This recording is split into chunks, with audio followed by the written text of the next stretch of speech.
अध्याय 2 श्लोक 14 भागवत गीता। मात्रा स्पर्शास्तु कौन्तेय शीतोष्ण सुख दुःखदाः आगमापायिनो नित्या सांस्थितिक्सस्व भारता।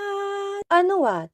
हे कुंती पुत्र, सर्दी गर्मी तथा सुख दुख को देने वाले इंद्रिय और विषयों के संयोग तो क्षणभंगुर और अनित्य हैं, इसलिए हे भरतवंशी अर्जुन, तू सहन कर। व्याख्या। श्री कृष्ण अर्जुन से कह रहे थे कि ये जो सुख या दुख की अनुभूति तुम कर रहे हो, ये स्थायी नहीं है। ये वैसे ही आती जाती रहेगी जैसे सर्दी और गर्मी आते जाते रहते हैं, इसलिए तुम इसे सहन करो। सुख या दुख तथा सर्दी या गर्मी की अनुभूति हम 5 इंद्रियों के कारण ही करते हैं। ये क्षणिक होती है। श्री कृष्ण कह रहे थे कि हे महान राजा भरत के वंशज, तुम्हें सदैव स्मरण रखना चाहिए कि जो जन्म लेगा वो मृत्यु को भी प्राप्त होगा, जो निर्मित होगा वह नष्ट भी होगा। यही प्रकृति का नियम है। अगर तुम्हें ये स्मरण रहेगा तो दुख का कारण ही नहीं रहेगा। हमारे सुख दुख इस भ्रम से उत्पन्न होते हैं कि जो भी जन्म लेता है, निर्मित होता है, वह हमेशा रहेगा। जब दुख का कारण नहीं रहेगा तो सुख का कारण भी नहीं रहेगा।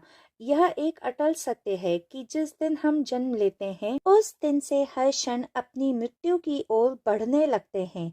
इसलिए जो जन्म में मृत्यु को देख लेता है, वह न जन्म से सुखी होता है और न मृत्यु पर दुखी होता है। जो दुख और सुख से ऊपर उठ जाता है, वही सच्चिदानंद को प्राप्त कर लेता है। सुख और दुख एक ही सिक्के के 2 पहलू होते हैं।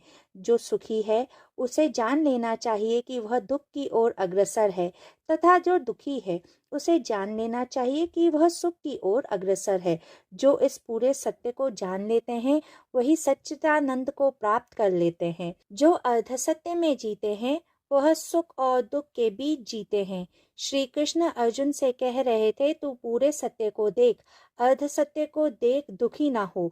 जो पूरे सत्य को जान लेते हैं वह निश्चिंत हो जाते हैं। अगर आपको मेरे इस श्लोक की व्याख्या पसंद आई हो तो कृपया कर मेरे चैनल द मिस्टिक डीमिस्टिफाई को लाइक, शेयर और सब्सक्राइब करें।